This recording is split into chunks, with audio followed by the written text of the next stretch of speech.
Why I think I fight. Do I enjoy it? No. Do I enjoy training? No. Do I enjoy cutting weight? No. Am I nervous? Yes. Do I think to myself, what am I doing? Yes. Completely. Unfortunately, it's one of those things you're either born with or you're not. And the only way I can explain it to try and make it make any sense is that if I'm not doing something which is either extremely difficult or extremely stressful, I'm in a perpetual state of crippling boredom. I can't explain it. I see other people live their lives and they're like, oh, I can't wait for the weekend because I want to watch this movie. I think, who cares about a movie?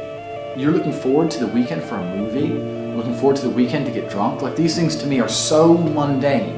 They mean nothing.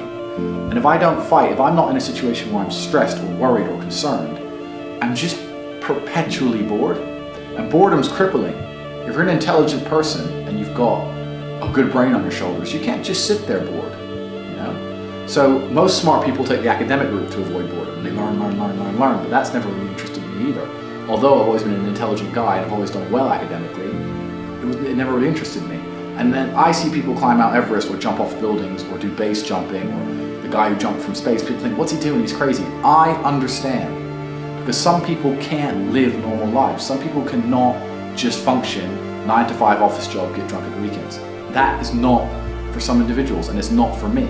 So I have to find something which keeps me physically tired enough to stop me going AWOL, and mentally tired enough. And I've chosen fighting, because without this, when I'm not in training, I wake up every day and think, okay, what am I gonna do today?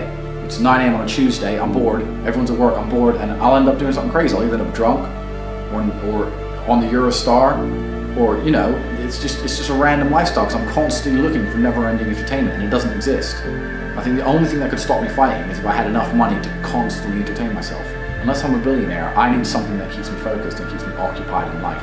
With fighting, I have to train twice a day, and I have to train hard, and the stress it brings in every aspect can replace fun, and my mind is occupied. It occupies me. It's the only way I can try and explain it. It occupies me, and I could never stop doing this even if I lost 100 fights, because I'm not built to live a normal existence. I can't do it. I couldn't just have a kid with some girl and sit at home and work a little bit and relax. I've never relaxed in my entire life. I don't know what relaxing is. It's just not me.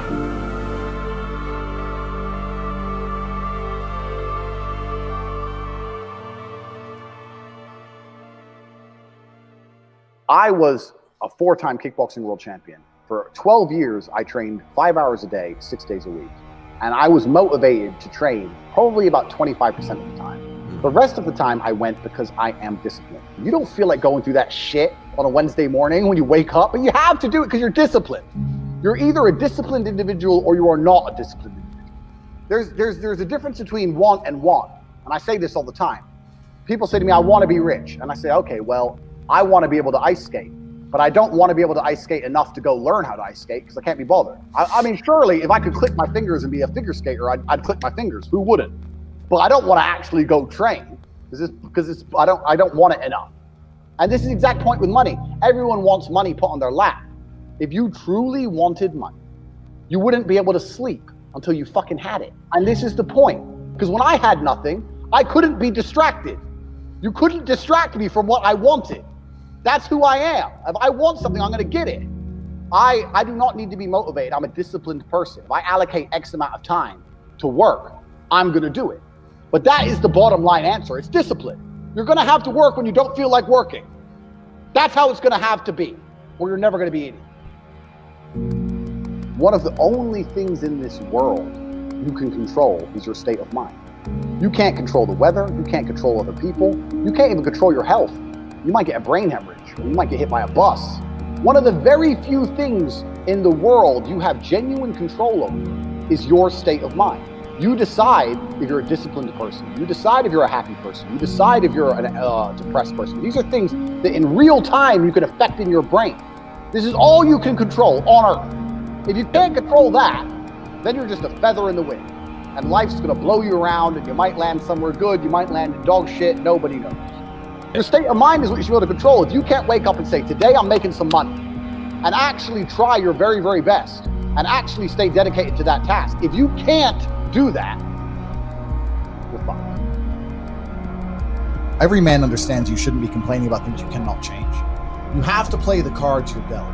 To be born a certain height and then to sit there and go, what do I do? I'll tell you what you do. You become the best version of yourself, just like everyone else does. Nothing about the height is in and of itself enough value for me to be a valuable man. As a man, you build your value. You are born with the cards you're dealt. Sure, it'd be ideal. Look, I'd love to be 7 foot tall. I'm not. So it's the same argument. If you're 5'2", you need to become rich, strong, and funny, and charismatic, and interesting, and witty. If you're 6'4", you need to become rich, strong, well-connected. It's the same game. So to sit there and complain about it is asinine. All of you have a handful of aces. I don't think you understand that. You could have been in a car crash at 4 years old and lost your legs. Do you have any understanding of how lucky you have been? This is pure luck. There's no this only luck has kept you fully able-bodied, sitting there, capable of learning and listening and becoming something. You don't really need to be that tall if you're important and rich, and when you walk in the room, you think when fucking Mayweather walks in the room, people give a shit? Fix that frame in your mind. You are viewing yourself as a short man. Stop it. Walk the fuck up and be the man.